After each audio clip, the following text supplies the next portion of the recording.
السلام عليكم. فيديو مهم قوي والطلب كتير قوي وكل الناس بتسأل عليه، العربيات الاس يو في اللي خلاص يعني بيتهيألي الشعب المصري كله عايز يركب اس يو في، كل اللي راكب سيدان عايز يغير ويروح للاس يو في. بيفرق طبعا كتير والناس عندها حق، انت بقى المطبات في كل شارع مطب وفي كل شارع نقرة، فالعربيات الواطية بتحك الاس يو في، عربيات عاليه ما بتحكش في المطبات، فالواحد بيبقى مرتاح، فكله بيسال عليها، واللي معاه سيدان بيبيع ويجيب الاس يو في. اما اللي حابب القياده ومتعه القياده مستمر على السيدان زي ما هو، والاستمتاع بسرعه العربيه والملفات وكل حاجه، ولا بقى نقول بادي رول ولا في مشاكل ولا اي حاجه. ولكن السؤال الاهم هو ايه افضل عربيه دلوقتي قيمه مقابل سعر في السوق؟ وده سؤال بيتسال كتير جدا ومهم جدا. خليني اقول لك ان اشهر 3 عربيات سوق دلوقتي معروفين وبيتعدوا على صوابع الايد كده، في مجموعه كده من العربيات، ولكن في اشهر 3 عربيات دايما بنتسال عليهم: ساو ايست، الاس 05، والتيجو 4 برو، والقاييه اكس 3 برو. دايما بنتسال على ال3 عربيات دول، هو ايه افضل عربيه فيهم؟ اشتري ايه وما اشتريش ايه؟ خليني اقول لك واحده واحده كده. ساو ايست اس 05 العربيه دي اصلا كان وصل الاوفر برايس عليها ال 100,000 جنيه، وعربيه غير متوفره وبتحجزها وبتستلمها بعد شهر في الوكيل. حاليا العربيه متوفره في كل المعارض، وكمان المعارض بتسلم بالسعر الرسمي، والعربيه البيع بتاعها تقل. كان الاول مسحوبه جامد، بس البيع دلوقتي تقل ليه؟ لان بقى في السوق منافسه.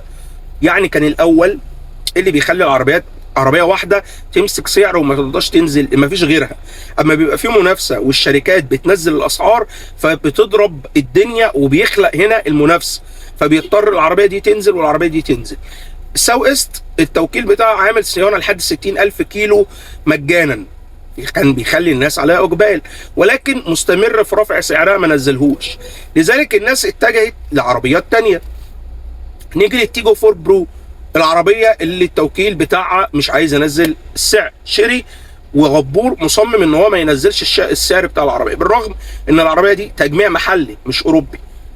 3 فئات، الفئه الاولى بتبدا من تقريبا 895 او 900، والفئه الثانيه 940، والفئه الاعلى مليون، ومصمم ان هو ما ينزلش سعرها. لذلك خلال الشهرين 3 اللي فاتوا بدأت القاييه اكس 3 برو في المنافسة بشكل واضح. قاييه اسم جديد تحت براند شيري برضو، ولكن داخل بوكيل موجود في السوق بقاله فترة، ولكن في مشاكل على الوكيل من فترة اللي فاتت. عربيات جت وما كملش فيها وسابها والملاك اتسوحوا، فالناس متخوفة من الوكيل. ولكن الوكيل برضو ليه عذره في اللي فات، لان العربيات اللي ما كملش فيها هي اصلا اتوقفت في البلد بتاعتها في الصين، فعشان كده هو ما كملهاش. لذلك هو جاي بقى بالعربيه دي بالقاييه، عايز يثبت نفسه. قاييه اكس 3 برو وقاييه اكس 7، عربيتين بيتقدموا من الوكيل، وكمان في قاييه سيدان جايه اول السنه وهتقلب السوق وهتقلب الخطه السعريه للسوق. فهو بدأ ياكل المنافسه في الاس يو في، قرر ان هو ياكل المنافسه في السيدان. طب ايه العربيه الافضل؟ خليني اقول لك ان قاييه بتتقدم بسعرين: فئه اولى ب 800 واللي هي مش موجوده اصلا، والفئه الثانيه ب 850. ده اخر سعر للعربيه. العربيه اول امبارح كانت ب 810 و860، نزل 10,000 جنيه على كل فئه، بقت الفئه الاولى ب 800 والفئه الثانيه ب 850. خليني اقول لك ان من 3 شهور العربيه دي كانت ب 965,000 جنيه، يعني العربيه دي نزل عليها حوالي 150,000 جنيه تخفيض على سعر العربيه، فاصبحت ب 800 و850. خليني اقول لك ان العربيه جايه تجميع من بره مصر، مش تجميع محلي، متجمعه في الخارج. العربيه فيها فتحه سقف بانوراما، فوميه خلفي، كاميرات 360، فيها كل حاجه في الفئه بتاعتها. خليني اقول لك برضو ان العربيه في الفئه العاليه اللي ب 850 فيها كل حاجه في التيجو 4 برو الفئه العاليه اللي بمليون لذلك الفئه دي القاييه كلت السوق حرفيا. ساو ايست اس 05 المبيعات بتاعتها هديت خالص الفتره اللي فاتت، تيجو 4 برو منتشره وبتبيع، ولكن الكاييه بدات تدخل المنافسه. لذلك افضل عربيه قيمه مقابل سعر حاليا هي الكاييه اكس 3 برو. الاكس 7 مش قيمه مقابل سعر خالص، لان هي ما نزلتش، هو حط سعرها فضل ينزل في الاكس 3 برو عشان يبيع وينافس التيجو 4، وساب الاكس 7 ما رضيش ينزل سعرها، مع ان المفروض سعرها ينزل بتاع 150 الف جنيه كمان.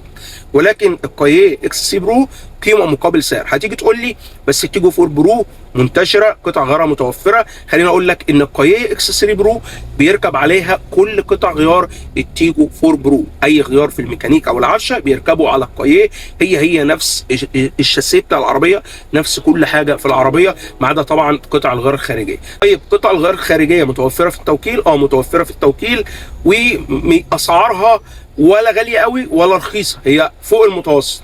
فلذلك امن العربيه هتريح دماغك. يبقى لذلك افضل فئه سعريه عشان كل اللي بيسال في العربيات الاس يو في في رينج لحد مليون جنيه هي الكاييه اكس 3 برو. الفئه الثانيه التربو ب 850 الف جنيه هتكون افضل اختيار.